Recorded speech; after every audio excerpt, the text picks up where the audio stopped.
Halo Sobat Ngapak, balik lagi di Mata Militer Ngapak. Setelah sebelumnya Italia resmi melakukan transfer teknologi kapal selam ke Indonesia, kini kerjasama kedua negara semakin erat. Tidak hanya soal produksi alutsista, tapi juga peningkatan profesionalisme dan kemampuan penyelamatan kapal selam jika terjadi kecelakaan. Tanggal 22 sampai 26 September tahun 25, TNI Angkatan Laut ikut serta dalam latihan penyelamatan kapal selam internasional bersama Angkatan Laut Italia. Latihan ini diberi nama IT-SMRX 2025 dan dilaksanakan di Teluk Taranto, Italia. Dari Indonesia, TNI AL mengirimkan perwira sebagai observer, yaitu Letkol Laut Nanang Muslikin dan Letkol Laut Hendra Siregar. Meskipun statusnya hanya sebagai pengamat, kehadiran TNI AL sangat penting karena Indonesia juga mengoperasikan kapal selam, sehingga pengalaman dari latihan ini bisa menjadi bekal menghadapi situasi darurat di laut.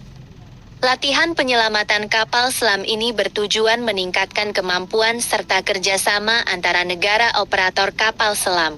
Fokus utamanya adalah menghadapi skenario distress submarine, yaitu keadaan darurat saat kapal selam mengalami kerusakan teknis, gagal naik ke permukaan, dan harus segera diselamatkan.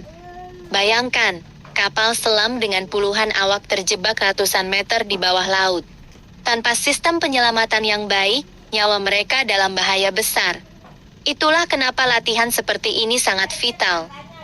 Latihan ini tidak hanya diikuti Indonesia dan Italia, tapi juga negara-negara lain seperti Argentina, Peru, Malaysia, Amerika Serikat, Belanda, Bulgaria, Maroko, Polandia, Qatar, Yunani, Pakistan, UEA, Oman, Portugal, dan Mesir.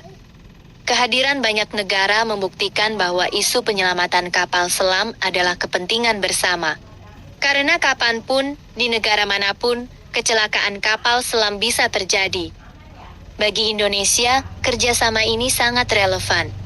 Kita sudah memiliki armada kapal selam kelas Nagapasa dan akan terus berkembang dengan adanya rencana transfer teknologi dari Italia. Artinya semakin banyak kapal selam yang dioperasikan, semakin besar pula risiko kecelakaan teknis.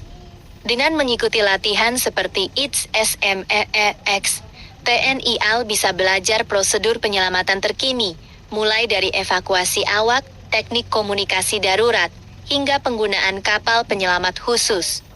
Kerja sama Indonesia-Italia dalam dunia maritim kini semakin lengkap.